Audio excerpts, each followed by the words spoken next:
아버지에게 두 아들이 있었고 둘째가 아버지에게 유산을 달라고 말했습니다. 아버지는 각각 첫째와 둘째에게 재산을 나누어 주었고 둘째는 그 재산을 가지고 먼 지역으로 떠나버립니다.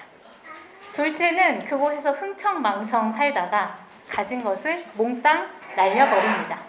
농장에 가서 돼지 치는 일을 하다가 쥐엄나무에 제정신이 번쩍 들어서 아버지에게 돌아갔고 또 아버지는 둘째를 따뜻하게 맞이해 주었다는 내용입니다. 오늘 저와 함께 먼저 20절을 중심으로 둘째의 입장에서 감사의 의미를 생각해 보도록 하겠습니다. 저희 함께 20절을 읽어볼까요? 시작! 그는 일어나서 아버지에게로 갔다. 그가 아직도 먼 거리에 있는데 그의 아버지가 그를 보고 측은히 여겨서 달려가 그의 목을 껴안고 입을 맞추었다. 네, 여기 보면 둘째는 아직 집에 도착하지 않았고 멀리 떨어져 있는데 아버지가 이미 그를 발견하는 장면이 있습니다. 우리가 본문을 쭉쭉 읽어서 그렇죠. 사실 이 앞전에 둘째가 집을 떠난 지 몇 년의 세월이 지났는지 알 길이 없습니다. 다만 확실한 건 아들이 떠나 있는 그 시간 동안 아버지는 날마다 아들이 떠나갔던 그 길을 바라보며 돌아오길 기다렸다는 것입니다. 둘째에게는 그를 기다려 주었던 존재가 있었습니다. 작년에 이 본문을 아이들과 읽으면서 아버지가 어떤 마음으로 기다리고 있었을까 하고 제가 질문을 했었는데요. 한 어린이가 잊을 수 없는 명언을 남겼습니다. 아들이 돌아올 길을 생각하며 구덩이를 팠을 것이다. 이거는 아버지가 아들이 이 나쁜 놈 하면서 돌아올 때 함정에 빠지길 바라면서 땅을 팠다는 거예요. 제가 그 얘기를 들으면서 내가 그 아이에게 복수하는 이미지의 엄마였을까? 이렇게 스스로 저를 되돌아보게 됐는데요. 근데 다행입니다. 성경의 아버지는 좀 달랐던 것 같습니다. 아버지는 둘째를 보고 가슴 아파하는 아버지였습니다. 달려가서 따뜻하게 안아주고 입을 맞추는 아버지였습니다. 사실 당시 아버지가 달렸다는 건요, 상상할 수 없는 일입니다. 명예롭지 않은 행동이었거든요. 그런데 아버지는 자신의 명예 따위는 상관없다는 듯이 달려갑니다. 게다가 동네에서 둘째 아들의 이미지는 흉흉했을 것입니다. 아버지 명예를 짓밟고 떠난 망나니. 그런데 그 아들이 거짓골이 되어서 돌아왔다? 동네 사람들은 아마 둘째를 보면서 온갖 조롱과 비난을 할 것이며 아버지의 명예를 실추시킨 이 부정한 아들에게 돌을 던질 수도 있었을 것입니다. 그런데 아버지는 그 허물을 자신이 덮어주겠다는 듯이, 가려주겠다는 듯이 달려가 온몸으로 아들을 안아줍니다. 달려가고 안아주는 이 아버지의 행동은 이 말을 대신하는 것 같습니다. 괜찮다, 아들아. 너만 괜찮으면 나는 괜찮다. 아버지는 이런 마음으로 둘째를 기다리고 있던 것입니다. 누군가를 기다려본 적이 있으신가요? 아니면 누군가가 나를 기다려준 경험을 해본 적이 있으신가요? 사실 우리는요, 모두 서로에게 실수하고 잘못하고 넘어지고 후회하는 존재입니다. 이 조건과 자격을 따져본다면 둘째 아들처럼 자격 미달인 사람들일 겁니다. 그런데요, 그럼에도 불구하고 우리가 이렇게 잘 지낼 수 있는 것은 이 나의 불완전함을 이해해주고 기다려주는 누군가가 있었기 때문일 겁니다. 그리하여 오늘 본문 속에서 기다림에 대한 감사를 생각해 봅니다. 우리가 살아온 날 동안 너무나도 부족한 나를 기다려 주었던 당신에게, 그리고 하나님께 감사드리는 하루가 되면 좋겠습니다. 돌아온 탕자 비유에 대해서는 여러분도 잘 아실 거예요. 첫째 아들의 관점에서 보면요, 도통 감사할 제목이 참 보이지 않더라고요. 왜냐하면 본문을 보면 첫째 아들은 화만 내다가 끝납니다. 본문 첫 번째부터 끝까지를 보면 첫째 아들은 오늘은 28절까지 읽었지만 사실 그 뒤인 이야기까지 더 읽어보면 첫째 아들은 화만 내다가 끝나기 때문이죠. 그런데 말씀을 가만히 읽어보니까 첫째 아들도 이 둘째 아들의 가출과 이 귀가를 통해서 큰 깨달음을 얻었겠다 싶습니다. 본문에서 큰 아들에 대한 내용은 둘째 아들이 돌아왔을 때만 등장합니다. 성경은 둘째 아들이 자신의 몫을 갖고 떠날 때 분명히 그때도 큰 아들도 어떠한 반응이 있었을 거예요. 하지만 예수님께서는 큰 아들의 반응을 설명해 주지 않으십니다. 이 부분은 이제 우리의 상상의 영역으로 좀 읽어야 되는 부분이겠죠. 그리고 둘째 아들이 돌아온 후에 아버지께서 살진 송아지를 잡은 사실을 듣게 되고 그제서야 이제 첫째 아들의 반응이 나타나기 시작합니다. 엄청나게 화를 내고 집으로 들어가지 않으려고 했죠. 그때 아버지께서 나와서 그를 달랩니다. 첫째 아들은 그때 그 이후에 28절 다음 말씀인데요. 첫째 아들은 그 이후에 아버지에게 자신의 서운한 마음을 쏟아냅니다. 어떻게 이야기하냐면요. 나는 이렇게 여러 해를 두고 아버지를 섬기고 있고 아버지의 명령을 한 번도 어긴 일이 없는데 나에게는 친구들과 함께 즐기라고 염소 새끼 한 마리도 주신 일이 없습니다. 그런데 창녀들과 어울려서 아버지의 재산을 다 삼켜버린 이 아들이 오니까 그를 위해서는 살진 송아지를 잡으셨습니다. 라고 말합니다. 여기에 이제 둘째 아들에 대한 첫째 아들의 마음도 담겨져 있습니다. 자신은 둘째와 다르게 아버지를 섬겼는데 왜 나는 염소 새끼 한 마리 주신 일이 없으면서 둘째에게는 이렇게 살진 송아지를 잡았냐는 것입니다. 그때 아버지께서 이렇게 말합니다. 얘야, 너는 늘 나와 함께 있으니 내가 가진 모든 것은 다 너의 것, 네 것이다 라고 말합니다. 이 말을 듣고 난 후에 첫째 아들의 반응 역시 설명되지 않습니다. 우리의 상상의 영역으로 한번 생각해 봐야 되는 부분이죠. 그럼 한번 첫째 아들의 마음을 한번 상상해 보겠습니다. 이 말을 들은 첫째 아들의 반응은 어땠을까요?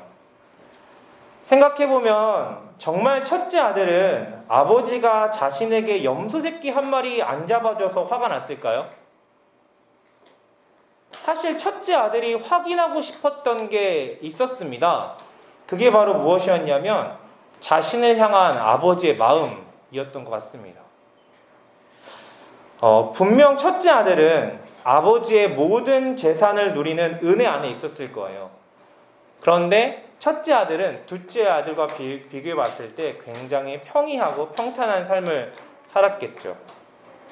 무언가 드라마틱한 변화가 없어 보이는 그 일상에 잔잔히 담겨있는 아버지의 마음이 있는데 첫째 아들은 그 잔잔한 마음이 보이지 않았던 것 같습니다. 그러다가 둘째 아들에게 나타난 정말 눈에 보이는 아버지의 마음을 보게 됩니다. 그래서 첫째 아들은 더욱 화가 났을 수 있겠다 싶습니다. 하지만 이 과정을 통해서 첫째 아들은 무엇을 발견하나요? 자신을 향한 아버지의 마음을 확인합니다. 가장 확인하고 싶었던 나를 향한 아버지의 마음을 확인합니다. 이런 아버지의 마음을 확인하고 첫째 아들은 더욱 감사함을 느끼지 않았을까요? 어쩌면 또 이것도 감사한 일입니다. 첫째 아들이 아버지한테 분노하고 화를 낼 수 있었던 그 과정 자체도 참 감사함으로 다가옵니다. 첫째 아들이 아버지한테 그렇게 서운한 마음을 내비쳤기 때문에 아버지는 조금 더 자신의 마음을 첫째 아들한테 설명할 수 있었습니다. 그래서 오해할 수 있었던 그 마음과 그 관계를 첫째 아들은 확인하게 되죠. 첫째 아들처럼 묵묵한 일상을 살아가다 보면 때론 우리도 나를 향한 하나님의 마음이 느껴지지 않는 순간들이 있습니다. 그런데 그 일상 안을 가만히 들여다보면 잔잔하게 담겨져 있는 우리를 향한 하나님 아버지의 마음이 있습니다. 이 말씀을 보면서 첫째 아들처럼 우리도 그 잔잔한 마음을 잃어버리고 살진 않았는지 한번 돌이켜보고 하나님을 향한 나의 마음을 발견하고 더 나아가서 내가 하나님께서 나에게 주시는 마음을 또 확인할 수 있는 그러한 한 주가 되길 소망하며 그것이 나의 감사가 되기를 소망합니다. 누가복음 15장에는 세 가지 이야기가 나와 있습니다. 모두 잃어버린 것을 찾았던 이야기입니다. 잃어버린 사람들이 결국 그것을 찾았을 때 했던 행동이 무엇이냐면 친구와 이웃들, 함께하는 사람들을 불러 모으고 잔치를 벌립니다. 나와 함께 즐거워하자. 먹고 즐거워하고 나누었습니다. 사람이란 그런 존재 같습니다. 잃어버린 것을 찾았을 때 분명히 찾은 것은 원상복귀 되는 일입니다. 잃어버렸다가 다시 찾은 일이 말이에요. 그런데 그것 때문에 사람들과 나눔을 시작합니다. 이게 물질적인 관념, 경제적인 관념으로 보자면 찾았다는 것이 아니라 겨우 마이너스 됐다가 이제 0이 되었습니다. 그런데 그것을 나누기 위해 사람들과 잔치를 벌립니다. 잔치를 벌린다는 것은 다시 마이너스를 향하여 달려가는 일입니다. 사람들이 와서 아유 당신 바보 같다. 이런 거 찾았다고 좋아하냐. 돈을 벌었다고 좋아해야지. 이런 것을 찾았다고 좋아하는 게 말이 되느냐 생각할 수 있겠지만 사람들은 함께 와서 즐거워해 줍니다. 저는 성경 가운데 이 마이너스라고 생각하는 지점에서 언제나 플러스가 일어나고 거기서 일어나는 것이 감사였다 생각합니다. 예수님 입장에서 오늘 이 말씀이 나오게 된 원인 중에 하나가 세리와 죄인들이 예수님을 향하여 찾아왔을 때 하나님께로 돌아왔을 때 예수님이 그것을 가지고 자랑했기 때문입니다. 분명히 이 사람들이 죄인인데 돌아왔단 말이에요. 그랬더니 예수님이 자랑을 했어요. 너무 기뻐하고 좋아했습니다. 바리새인들은 합리적인 사람들이고 누가복음의 바리새인들은 계산을 잘하는 사람들입니다. 그러다 보니 이 사람들은 이거 마이너스였다 겨우 플러스 된 겁니다. 아니 아직도 마이너스입니다 라고 생각할 수 있습니다. 그런데 하나님의 마음은 그것이 아닌 것입니다. 신약 성경에서 하나님께서 가장 극적으로 좋아하셨을 장면을 저는 생각해 보자면 바울 이런 사람이 회심했을 때의 장면이 아닐까 싶습니다. 이 사람은 기독교 신앙을 더 아래로 내리려던 사람이었는데 이 사람이 돌이켰기 때문입니다. 저는 성경을 읽으면서 이 잃어버린 것을 찾은 것을 만약 누군가가 말하지 못하게 하면 막는다면 어떨까 생각이 들었습니다. 잃어버린 것을 찾는 것은 경제적인 관념으로 보자면 이득이 없는 거지만 사람의 마음으로서는 감사가 나타나는 일입니다. 오늘 성경에 보니까 찾음에 기뻐가지고 어쩔 줄 몰라하는 아버지가 나오고 그것을 막는 아들이 있습니다. 감사를 드러내는 아버지와 감사를 막는 아들이 있습니다. 이것이 감사에 대한 의견의 차이 때문에 나타나는 것 같습니다. 성경을 보면 우리가 읽은 말씀 처음에 보면요. 어떤 말씀이 나오냐면 아버지가 유산을 나누는데요. 유산을 어떻게 나누냐면 큰아들도 유산을 나눠서 줬습니다. 작은 아들도 줬어요. 그러니까 아버지의 재산은 이제 3등분 돼 있는 것입니다. 큰아들은 안 받지 않았어요. 이미 성경에 보니까 유산을 떼어서 줬다고 적혀 있습니다. 그런데도 큰아들은 아버지에게 더 다가와 있습니다. 즉 저는 성경을 읽으면서 이렇게 생각이 들었는데요. 큰아들은 가진 것을 그대로 가지고 있으면서 아버지의 것을 더 가지려고 하는 것이고 둘째는 가진 것을 모두 낭비해버린 다음에 돌아와서 뭐라고 얘기하냐면 품꾼의 하나로서 아버지 품에 자기가 가진 육체만 드리려고 생각하고 있습니다. 그는 관계를 재정립하고 싶어 합니다. 아버지는 뭐라고 생각하냐면 가지고 있는 것을 다 나눠주고 내 거밖에 안 남았는데 그것을 또 나누려고 생각하는 사람이 아버지입니다. 삶이라는 것이 어떤 것인가 여러 가지로 이 감사절을 생각하면서 생각해 봤는데 나의 경험이 모든 것이 아니라는 것을 우리들이 알았으면 좋겠습니다. 내가 아는 것, 내가 해봤는데, 내가 경험해봤는데 라는 나에게만 갇혀 있다라면 감사는 없을 것입니다. 나는 이 정도이지만, 나는 한계 안에 있지만, 나는 실패하지만 주위에 함께하는 사람들과 이웃들과 도와주는 사람들이 나를 만들었다 생각하는 그런 삶이 감사를 만들어냅니다.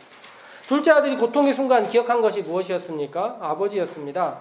작은 아들은 마지막 이야기를 한 다음에 사라져버려요. 그리고 성경은 우리에게 큰아들과 아버지의 관계를 마지막으로 살펴보라고 요구하고 있습니다.